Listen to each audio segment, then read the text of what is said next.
So I've been talking for about 5 minutes and it wasn't even recording. So next time I'm not using Bixby to do anything. So I just do it myself. Anyway, I hope everyone is having a great week. I'm certainly having a great week since I'm only doing one job this week. I'm not doing two. It's very relaxing to go home and do nothing. This is my second week doing nothing after my regular job, so it feels good. But next week it'll change. I'm changing it up next week. I mean, being home is nice, but I could be doing other things, you know? Anyway, so today I'm going to talk about putting yourself first. And this is stemming from an Instagram post that I wrote, or that I posted maybe about 3 days ago. 2 or 3 days ago. And I was looking at the responses from it and the people who were responding to it, and I noticed that there was something significant in this. There was something that they noticed within that post. There's something that resonated with them. However, that which resonated with them is not something that they put in practice. But I understand that the way I wrote it, it really stood out and it made sense. But it's not always easy to put things into practice when we're conditioned to live a certain way. And putting ourselves first is one of the things that is one of the most difficult things to do, because we're taught to do otherwise. We are taught to put others first. We are taught to sacrifice our happiness or our joy or our whatever for someone else. We are taught that if we put others first, that's a loving thing to do. But in actuality, it is the most unloving thing you can do for yourself, to yourself, and to others. And I'm going to explain that. But not just explain why we should, well, I should say this. I'm not going to talk about just, why you should put yourself first. I'm going to explain to where you understand why we should. I mean, it's one thing to say, put yourself first, love yourself. I mean, I see that all the time, but people don't understand why they should be doing it. And this is why some people will engage in that and some people won't. Because they don't understand why. They don't understand why it's an unloving thing to do. So, there are laws of the universe. You can call them laws of the universe. You can call them universal laws. You can call them God's laws. You can call them the Creator's laws. You can call them Source's laws. You can call them whatever you want to call them. It doesn't matter what you call them. They are in place, and we are governed by them. And there are also principles that the soul should live by and has been designed to live by. And if you understand these laws, if you understand these principles, then putting the action or putting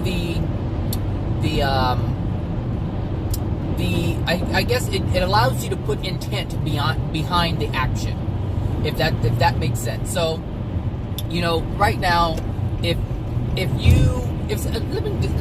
do this. Let's use an example. An example would be, okay, here's a personal example. There was a family member who was on drugs really bad. And, in the beginning, money would be given to that person. Hey, I need this, I need money for this, I can't eat, I don't have money for food. And so money would be given to that person. But money was the thing that they needed for the drugs. And so they lied about what they needed the money for so they could get their fix. But over time, what happened was people became aware of what was going on. Even though they knew, it's like they wanted to believe that that person needed it for food or needed it, for whatever. But they had come to understand that the money was being used for something else. And so what happened was they said to themselves, okay, it's time that I use tough love. Tough love is not tough love. Tough love is love. But it doesn't feel like that. It feels painful when people use this thing called tough love. And the reason why is because it's so foreign to our daily existence. What we do is we try to stop the pain that is happening within others. And when we try to stop the pain through our actions, we are doing an unloving thing. Because the person who is experiencing the pain has something within their soul that's causing this pain to come forward and be an experience within their reality. So they are literally creating their reality based on what's within their soul. So when we step in and try to stop their suffering, we do them a disservice. Because what we're saying is, you are unable, you are not capable of sustaining a happy, healthy, productive life. And because you're not, and I don't have confidence that you can achieve this, I'm going to do it for you. Meanwhile, they are not understanding what's causing their pain and suffering, and they are not learning how to get themselves into a place where they are no longer experiencing pain and suffering, and instead experiencing joy, happiness, and well-being. This is why we should put ourselves first and allow others to put themselves first. If you step in and put someone else before you, you are disallowing them from putting themselves first. It's a double-edged sword. Most people don't understand this. They just want to stop the pain. But like the example that I was using with the family member who was on drugs, that tough love is real love. You have to be able to step back and say, no, I cannot help you support the habit that you have. I cannot give you money anymore. I cannot assist you with damaging yourself. This is what this means. And even for someone who is in depression, and they're like, woe me, it is not helping them to say, hey, you know what? Let's go have a drink. Hey, you know what? Let's go shopping. That is not helping them get out of their depression. Because it's whatever is causing the depression is still there, and there is no item that you can buy in a store that's going to take that away. And so you have to put yourself first by not engaging in things like that, not interfering with someone's law of attraction, someone's karmic law of attraction. And so here's the thing, the reason why I say put yourself first, or you're not putting yourself first when you do that, is because when you interfere with someone else's lesson, I think I mentioned this in the last video, in the karmic video, when you put someone else first and not yourself, you are degrading your soul condition on two levels. One, you're putting someone else before you, and two, you're disallowing the other person from improving their soul condition. So you're helping them stay in a degraded soul condition. Look, as souls, we have the capability of doing absolutely anything. This is very difficult for people to believe. Oh, I don't have any gas in my car. 1 second. I'm going to turn my air off. I just noticed I don't have any gas. It's difficult for people to believe or understand or come to grips with the fact that we are extremely powerful souls. And the reason why that is because, one, we live in a degraded state. Our souls are in a degraded state, so our lives don't look like we are powerful souls. And most people believe that they are just a physical body. And we're not a physical body. We are a soul who has a physical body. And in addition to that physical body, we have a spirit body. And when we die and lose this physical body, our spirit body will be the thing that is remaining. And the thing that we will use to interact with our new reality in a different dimension. In a dimension that is different than this physical one that we are currently in. And this is why we have the two bodies. If you're just tuning in for the first time, I'm just explaining it. Alright, so people who sacrifice, my mother was one of these people. And it's interesting because one of her good friends is exactly like this, and I will understand why. they were good friends. Because they had the same beliefs in terms of helping others. They would always put others first and leave themselves last, to the point where they didn't have anything. And in my family situation, my mother would give to others to where she didn't have anything, which included us, her children, not having anything. There were many times when my mother would give food to people who didn't have, and then we would end up scraping the bottom of the pudding cup, if you will, and oftentimes asking others for money for food because she gave it away to help someone else. So when you put others first, you're not loving yourself, because you are never, ever, ever supposed to experience lack. And if anyone is experiencing lack, it is because of their soul condition. Their soul condition is creating a reality of lack. But understand, because this lack dwells within their soul, it allows them to take actions that continue that suffering. So for instance, my mother had a great deal of lack within her soul. A great deal of pain, a great deal of suffering, a great deal of all these degraded things that dwelled within her soul, which caused her to take action to cause her to experience more lack. And so this is the fuel that continues this painful cycle.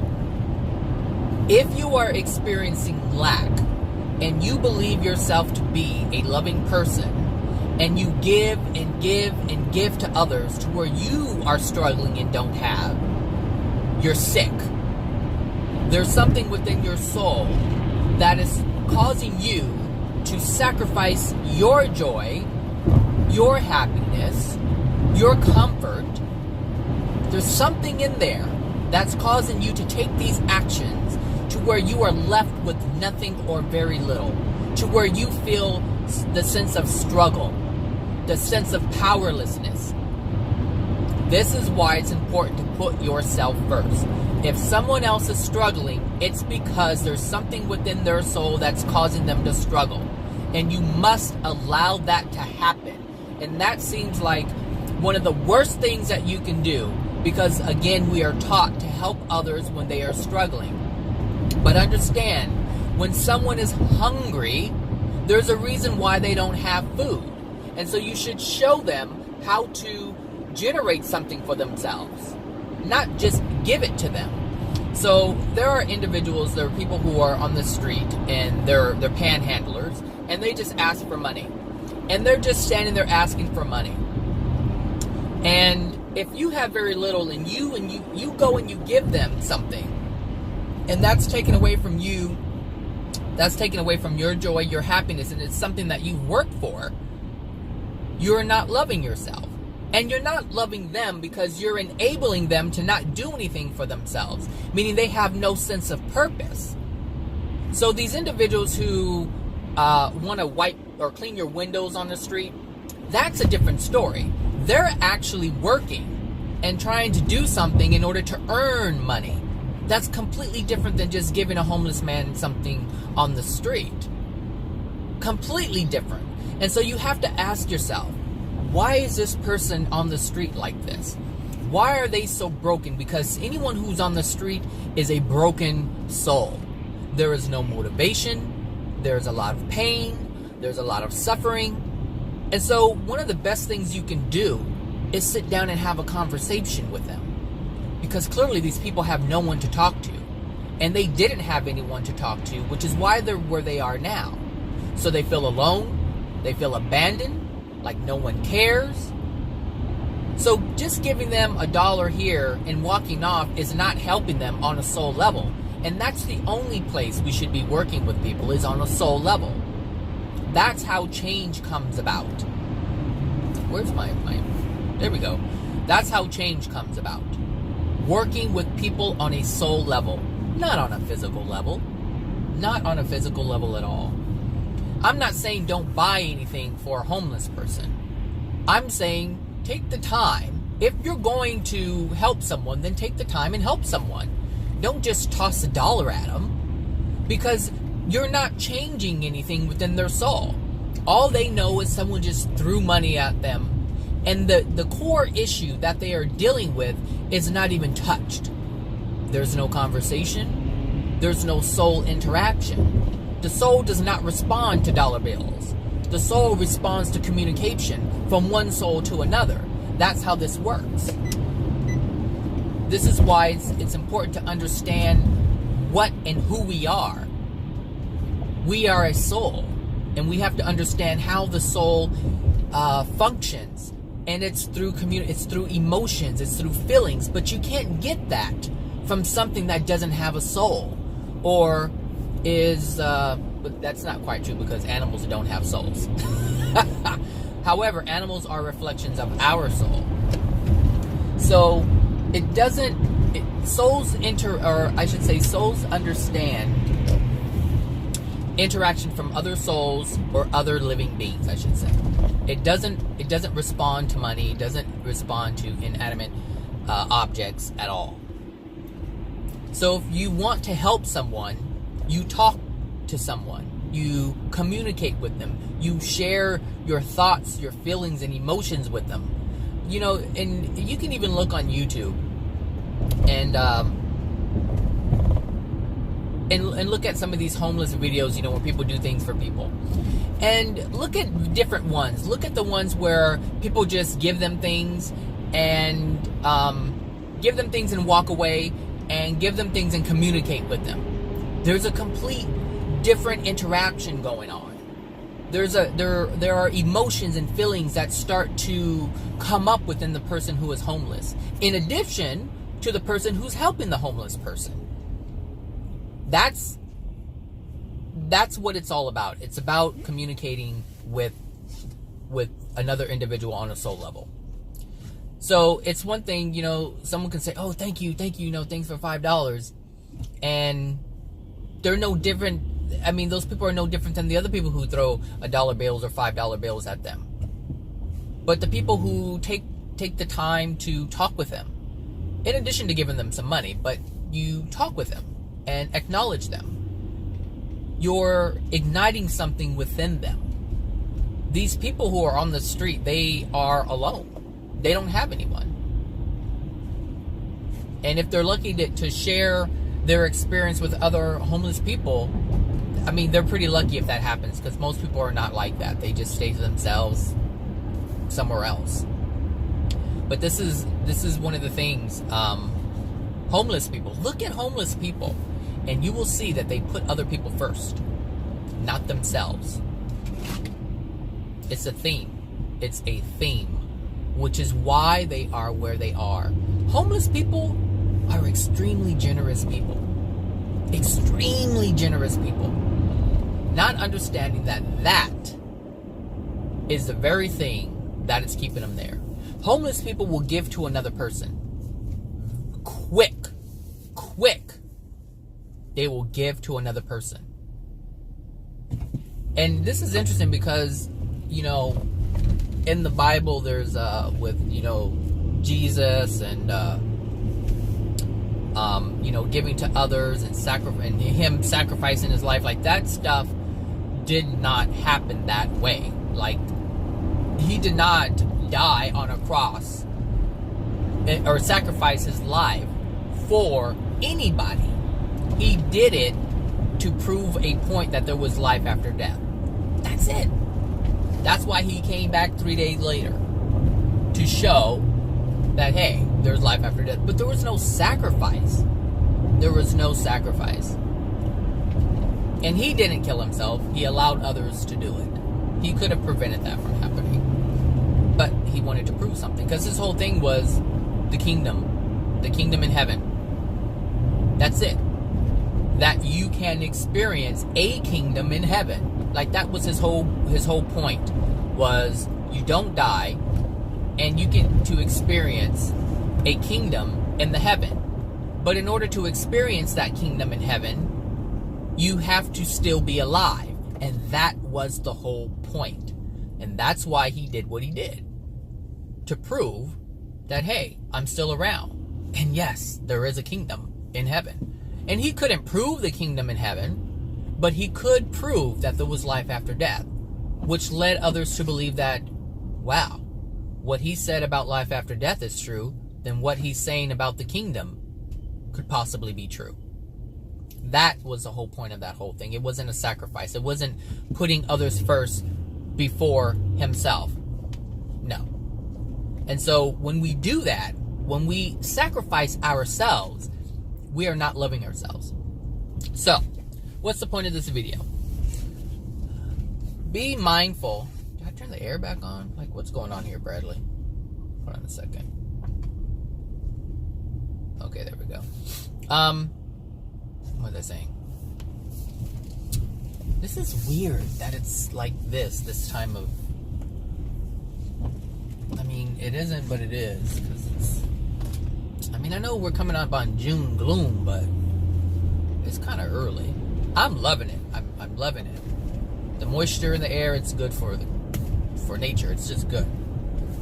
Anyway, why this video? We tend to do things for our family, and we tend to do things for our friends when they are in need. But we never stop to ask ourselves, why are they in need? Why are they suffering? Why are they having such a hard time? Why? Why is this stuff happening to them? We don't ask that. All we do is see the pain and suffering, and we feel bad. And usually, and this is interesting because most people do not understand that the reason why they're helping is because they feel guilty. They feel guilty because they're not suffering. And this is something that you should probably look at, because ask yourself why you feel so compelled to give someone something who is experiencing a sense of lack of happiness, lack of financial whatever, lack of whatever, just a lack, whether they have anxiety and they're not experiencing any comfort, they're experiencing discomfort. Like, ask yourself, why is that person experiencing this? Because whatever lack that they're experiencing is generated, that's where it's coming from.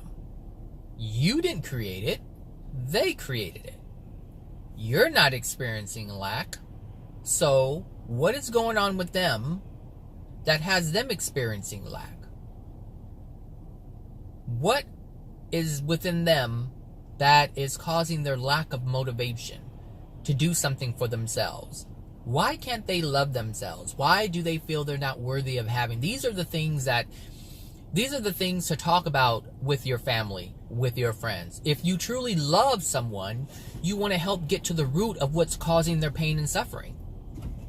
Not just cut it off because you feel uncomfortable that they're experiencing pain and suffering. That's why most people step in, because they don't want to see someone else suffer. They're like, oh, you're struggling, let me help you. But you're not even helping them. You're prolonging their pain and their suffering, because you're not doing anything to help them get out of it. You're not doing anything to help them generate their joy, their happiness, their comfort, their financial abundance. You're not helping them. You're just assisting them with experiencing more of the same. And let me tell you, if someone's borrowing money, they're going to continue to borrow money from you and other people. So if you want to help them, you want to help them develop financial independence. But first you have to find out why they haven't been generating it on their own. And even if this is you, if you have issues and you struggle with financial abundance, you have to ask yourself why this is happening. Why do you need to keep borrowing money from someone else who is able to generate abundance for themselves? Why do you have to keep doing that? And the answer is, there's something within you that feels that you're not worthy of that financial abundance. And there's also some other things that could be attached to that. Like, you feel that you have to struggle. There are certain individuals or certain races who feel that life is a struggle. And so this is part of their belief system. And so they're going to continue having this experience of struggle because it's a belief. Sometimes it's not about money. It's about believing that you have to struggle in order to have something. You have to struggle in order to appreciate what you get when you do get it.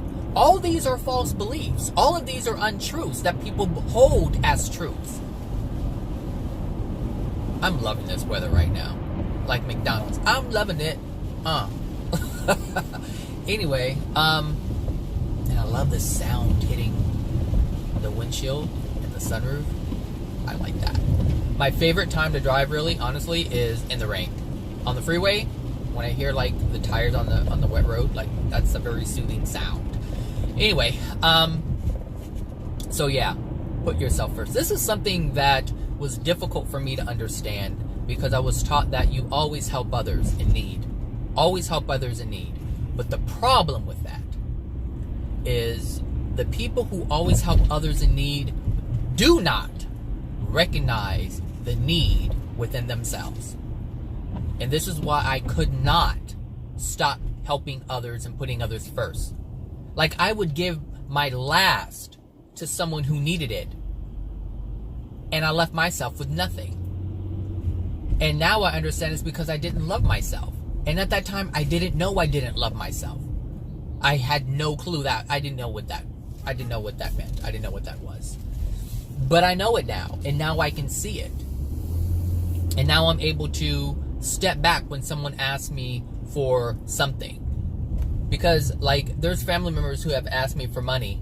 And I've given it. And I've went out of my way. And I've actually put aside paying off my own bills so that I can pay for someone else's comfort. Did you hear me? I put off paying a bill or bills so someone else could experience comfort. Not necessities, comfort. That's huge. That's a huge revelation right there to recognize when you're doing something like that. Because they are experiencing a great deal of lack or discomfort, and they want to experience comfort. I remember a family member called me up one day and asked and said, "Hey, do you have $1,000 laying around?" Me and my cousin, we laugh about this. Well, we don't really talk anymore, but we used to laugh about this all the time because like, do you have $1,000 laying around? And I'm like, for what? And they're like, because there's this really nice briefcase I want to buy. It's an eel-skin briefcase. And I gave the money. Like, I gave it. And I didn't understand. I mean, I was young. I was in my... Gosh, I was like... I had to be 19 or 20. Something like that. 19 or 20 years old. So I didn't know jack. But I had some money lying around.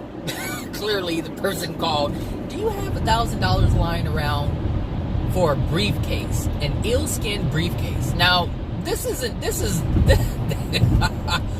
so that means that person did not have at least $1,000 to buy the briefcase themselves. So that means that their financial abundance was so low that they couldn't even purchase or have just $1,000 lying around.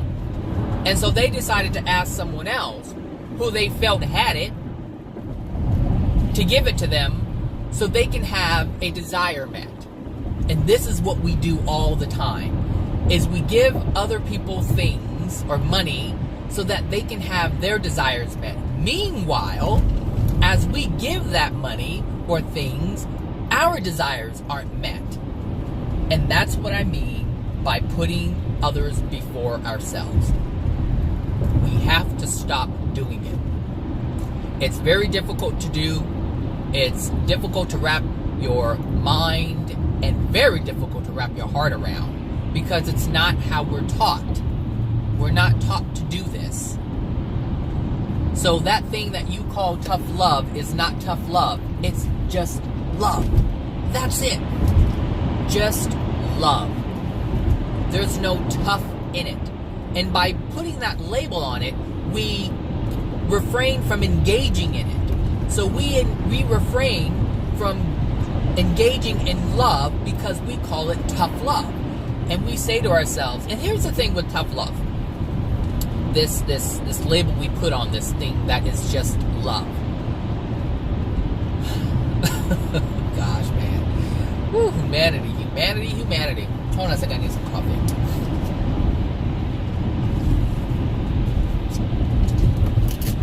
When we do things that we consider loving, which is the things that are unloving, so when we stop helping the people and we say, no, you know what, I gotta put my foot down, I have to give tough love. We are saying, we know that at the end of the day, this is going to work. That's what we're saying. At the end of the day, we already know consciously, we consciously understand that this thing that we call tough love is the one thing that needs to be done, but we don't want to do it. That's why it's always the last resort. It's always the last resort. And it should be the first one. This is why humanity is where they are right now. Because the things that need to be done is always the last resort. Always. That's why there's so much pain and suffering. Because we're not doing the last resort first. And this happens with businesses. They want to, oh my gosh, the place that I work for, oh my Lord Jesus. When something needs to be, when something's broken, I should say, they are quick to fix something. Something that is so broken and they have to fix over and over and over and over and over again. Like, hold on a second. I'm closing my sunroof. They spend more money in repairs than if they would have bought a new whatever they needed to buy. I remember there was an air conditioning unit that just kept going out. And this is, right in the middle of summer, obviously, because that's when it's being used. But, it's super hot. It's upward of 90-something degrees in the offices. And it just kept breaking down and breaking down and breaking down. And they kept calling the repairman and the repairman. I mean, and the thing is, the thing was installed in 1977. So, clearly, it's had its day. So, they just kept calling and calling and calling. And even the guy was like, it's hard to get the parts. The parts are extremely expensive to get. So, it's going to cost a lot of money. And I think a new unit was like $10,000 or something like that. Or 13,000, it was something like that, 13,000. And so, repairing it, they've already spent $17,000. And so, eventually, those parts are not going to be able to, hold on a second. I need to get over. I want to let these people over. At some point, these parts are not going to be available anymore. And you won't be able to get them. And then what? Then you're going to have to do what the last resort is. Buy a whole new unit. But $30,000 later. And this is the problem with humanity. They don't want to do what they know should be done. They don't want to do it. For some reason, it's a hard decision. And I know what that reason is. The condition of their soul cannot, understand this, the condition of the soul, and when you look at the global soul condition, or I should say the soul condition of the planet, I should say, as a whole, is in a degraded state. And so it would only make sense if you just buy the one thing that would take care of the problem and end it. That would bring comfort. That would bring ease. You see? That's what that would bring. But a degraded soul cannot experience comfort and ease and abundance. A degraded soul must make decisions that will continue to cost them their soul. I mean, their happiness and their joy and their comfort. Do you see how this works? A degraded soul can only make decisions that will continue to bring them pain and suffering, because that's what a degraded soul needs to experience in order to get out of its state of being degraded. Does that make sense? This is why we should love ourselves first. Listen, yes, we are individuals and we are a whole. There is a global soul condition. This is why everyone experiences suffering. However, you do not have to be part of the world in that way. Your soul condition can be different than the world. And Jesus was and is this example. He was the one soul that chose to be different than the entire globe. He was the one soul who chose to be different than everyone else on the planet. So there's no reason why you as an individual or myself as an individual can be different than everyone else and their suffering and their pain and their discomfort. There is no different. There is no reason why we cannot do that. So as you learn the universal laws, as you learn the principles, you can transform your soul to be different than all the souls around you. However, you have to be okay with that. And what I mean by that is, you have to be okay with losing connection or communication with family and friends. Because if you are the same vibration as your family and friends, there's a level of communication between you guys.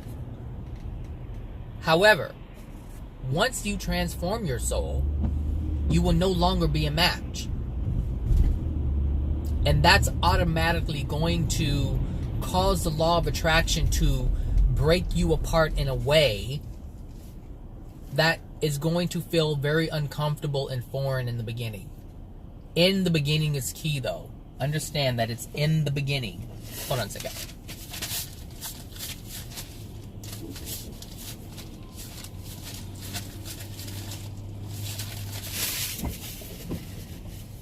In the beginning is the most difficult. But the beginning of anything is the most difficult. When you go to school and you start learning something, it is the most difficult. When you start learning something new for the first time, it's difficult. But it's only difficult when you have resistance to it. The soul and the mind are able to adapt in ways that most people don't even understand. And because we don't believe that we can do it. Most people don't believe that they can achieve something, which is why it's so difficult for them to achieve it. The reason why certain people are able to achieve certain things so easily or grasp things so easily is because they have a desire for it. When you don't have a desire for something, it's very difficult. If you don't want to do it, it's very difficult. If you want to do it, it's easy. But you have to give up that thing that says or makes you feel like you don't want to do it, or it's too hard, or it's a lot of work. If you have that belief, you're already sabotaging your efforts of success. That's how this stuff works. People are afraid to go to school. They're like, no, it's hard work. But once they get in there, they start enjoying it. And they love learning. And they're like, wow, this is so fun. And they're excited about it. Because they had the experience. And the thing is, that fear that they had beforehand is no longer there. And they understand that the fear that they had was just this figment of their imagination. Like, it wasn't real. Like, there was something that was within them that was being generated by themselves, within themselves. And it had no purpose. It had no purpose. There's no reason for that to be there. Okay, something's going on. My windshield wipers are really going.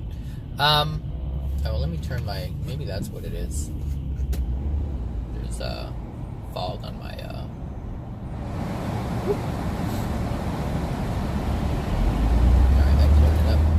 So, anyway, the beginning is difficult at first, and I need to get over it, but it's too much work, so I'll go around.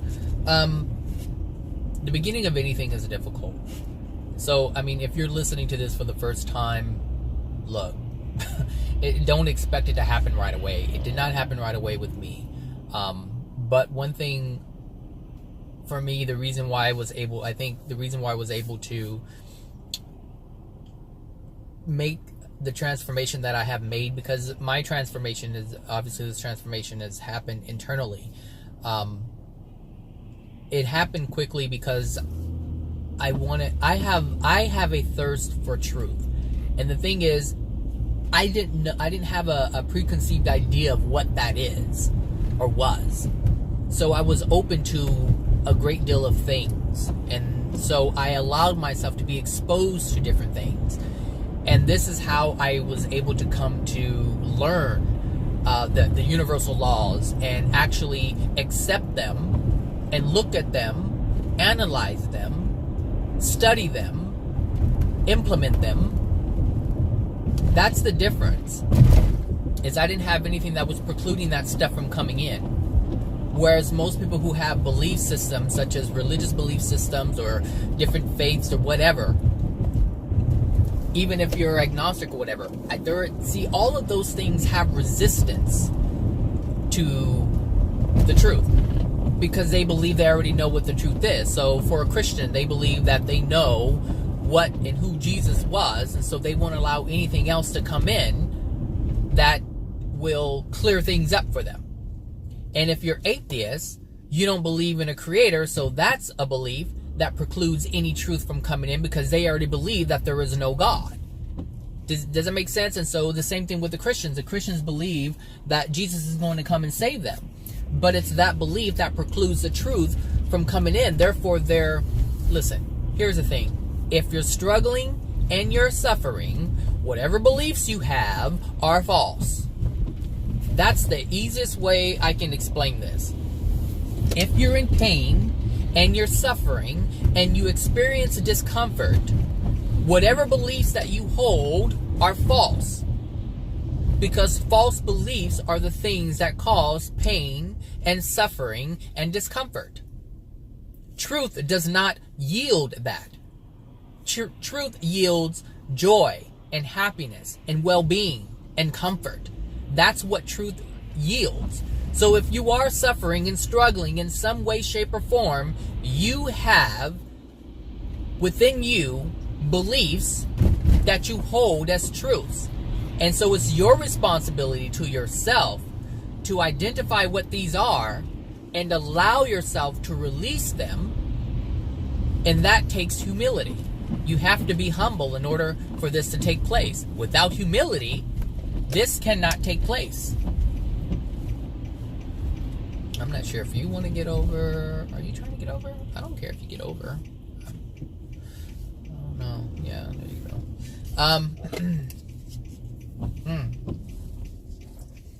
And here's the thing. This cannot happen if you do not put yourself first. If your family or friends have a certain belief system and you've adopted that, and you're not willing to look at something else because you want to appease your family or friends, you're not putting yourself first. Meaning you're not willing to recognize that which is causing you suffering because you want to please the other person. You want to put them first. You want to put their feelings first. You want them to be to feel happy. You want them to love you. And the thing is, anytime you do anything for someone else to love you, it's only because you're not allowing yourself to love yourself. You have to have self-love. That's how this works. If you have self-love, you will never, ever, ever, ever, ever require love from another person. You won't care if you get it from another person or not. That's what self-love does. And this is why people are experiencing this thing where they need to depend and rely on someone else to love them because they do not have self-love. And that means they're not putting themselves first. they're putting someone else first. And most reasons why someone would put someone else or another before themselves is because they want to experience the feeling of the other, which isn't love at all. People.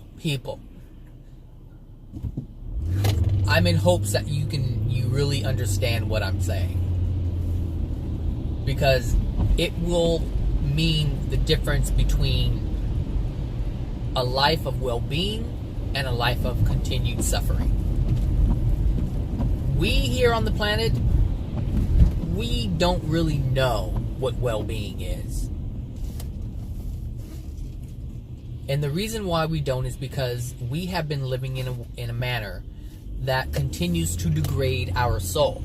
And when we take these actions that continue to degrade our soul, we have to have experiences that are a match to that degraded soul. These things that you're hearing in my video right now, today, are the things that you will need to teach your children in order for them to have a life that is different than your pain and suffering. They will need this information in order to transform themselves, in order to transform their soul, which is the only thing that needs to be transformed. Anytime you try to transform something outside of you, that which dwells within you must come to your reality. It must be part of something that you manifest. So whatever you try to change that is within you will come up and out and be experienced by you and seen by others. So if I see someone suffering, I am looking at a state that their soul is currently in. That's what I see. So when people, ask me, how do you know this about my life? How do you know this about me? I'm looking at your manifestation. I'm looking at your experiences. And I'm able to, because I know the principles, because I know these universal laws, I know exactly why they're experiencing what they're experiencing. I'm not a psychic. I'm not a psychic at all. I'm just aware. I'm aware of the universal laws. I'm aware of the principles, and I'm aware of the consequences when these things are not put into place or put into practice. I'm just, that's just the knowledge that I have. That's the understanding that I have. I need to go to the bank. So, someone said, you're no psychic. They're right. I'm not a psychic. They're 100% right. I'm not a psychic. I just know how the universe works in some capacity. I'm not saying that I know all things. I would never do that. I can't. There are souls, I should say, in the 36th dimension who do not know everything. Celestial beings who are currently in the 36th dimension. And there are souls, and here's the thing. Those souls who are in the 36th dimension, they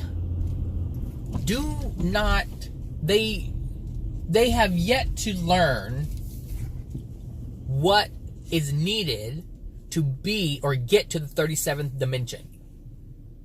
They don't even know that. So no, there's no way I would ever say that I know everything. But there's some things that I do know that can help me now, in addition to helping others who are listening to this video to figure this stuff out. So we can move from each dimension, from one dimension to another, to have a better experience.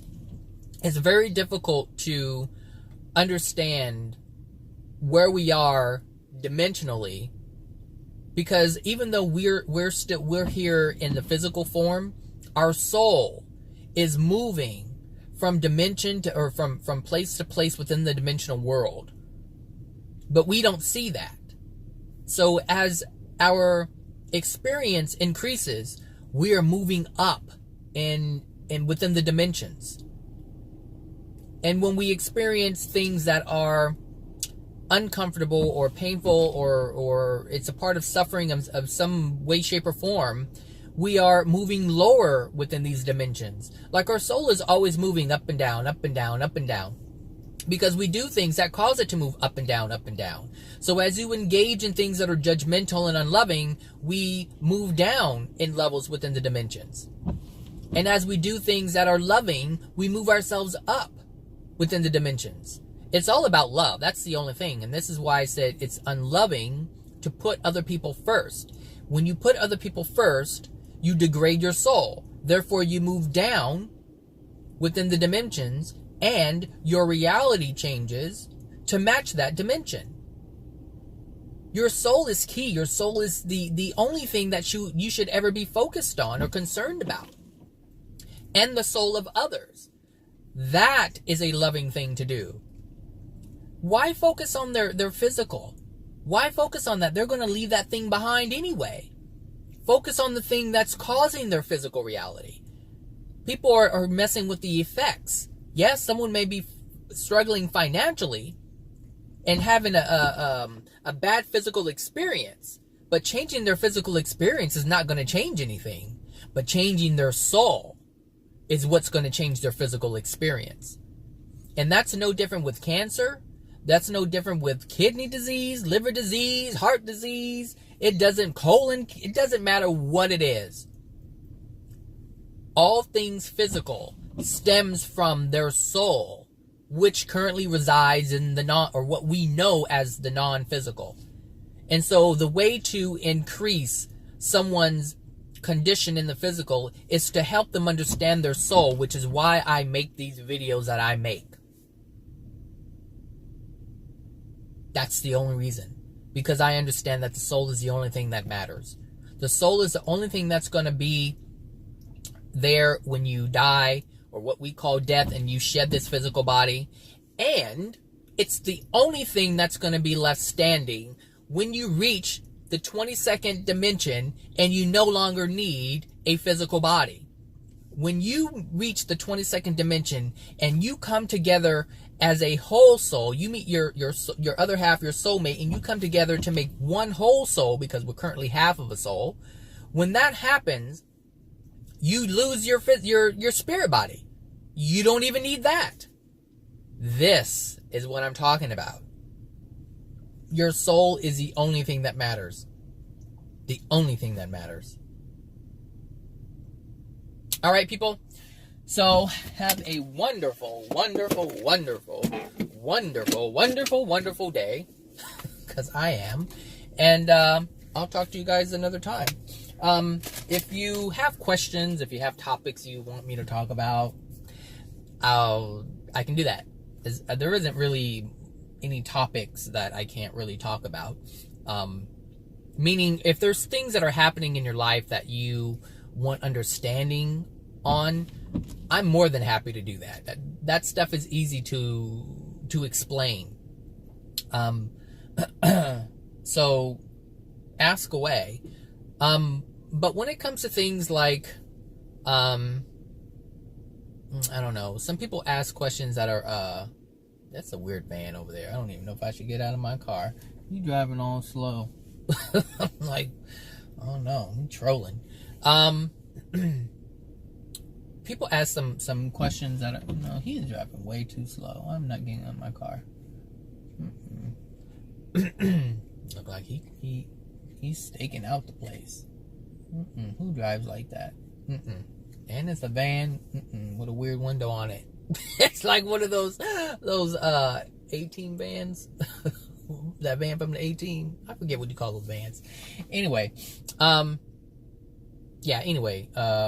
hope you guys have a great Thursday. Weekend's coming up. And yeah, that's it. Take care, everyone. Bye now.